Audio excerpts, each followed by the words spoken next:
The Biden administration is reportedly considering a plan to produce weapons in tandem with Taiwan as tensions with China have been rising. This is happening as U.S. officials are getting more concerned that Xi Jinping could be speeding up his timeline to invade Taiwan. Tennessee Senator Marsha Blackburn is a member of the Senate Armed Services Committee. Joining us now. Senator, thanks so much for your time. Sure. So this program that they're considering... Absolutely. Happy to join. Thank you, Senator. This program they're talking about, it would require potentially licenses and approvals from the Pentagon, State Department to produce critical technology for a foreign platform. It could even mean sending technology to Taiwan to have them produce it there or producing it at home with Taiwanese parts. What are your feelings on a program like that? First of all, we have to realize that research security is an imperative. And next, we have to recognize that whether it is 5 days or weeks or months or years before China tries to go into Taiwan, that it is imperative that we make certain that they have what they need for an asymmetrical battle capability so that they can defend themselves. I have had legislation, the Taiwan Defense Land Lease Act. This is something that needs to be moved forward as we finish the National Defense Authorization Act. We need to move forward to be certain that our foreign military sales and training are in place to make certain Taiwan has what they need. In addition, we should recognize the sovereignty and independence of Taiwan. Taiwan and the U.S. have had a very long and productive relationship. Senator, good to have you on here. It's Sandra here. Michael Waltz joined us on this program yesterday, and he had a really strong warning on what may be happening here and what may come next. Listen. If he takes Taiwan, he'll control about 50% of global GDP because he will be able to control the trade and the shipping into Japan, South Korea, Malaysia, Indonesia, all of East Asia, not to mention about 90% of the world's computer chips. So this is absolutely in our interest to stop this from happening. That's a pretty stark warning there. Do you agree with that?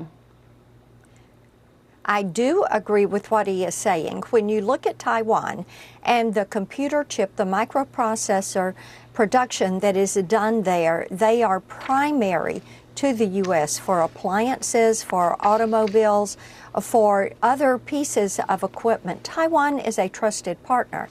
Now, as I was recently in Taiwan and over in the Indo-Pacific, I heard repeatedly, whether it was in Taiwan or other nations over there, Sandra, they are very worried about China's aggressiveness. They are very worried about the perception that Joe Biden is weak. They see this as something that has emboldened Xi Jinping. They are concerned that as there are surveys and interviews of other world leaders, and they note the weakness militarily from the White House and their responsiveness on military issues, that what you're going to do is allow China to push out the U.S., Japan, Australia, New Zealand as the traditional and preferred trading partners of these countries. And these countries feel that then they would be in subservience to the Chinese Communist Party if they wanted to enter into trade or have goods for their countries. And of course, the conventional thinking is that Xi Jinping is watching very closely what's happening with Russia and the war in Ukraine.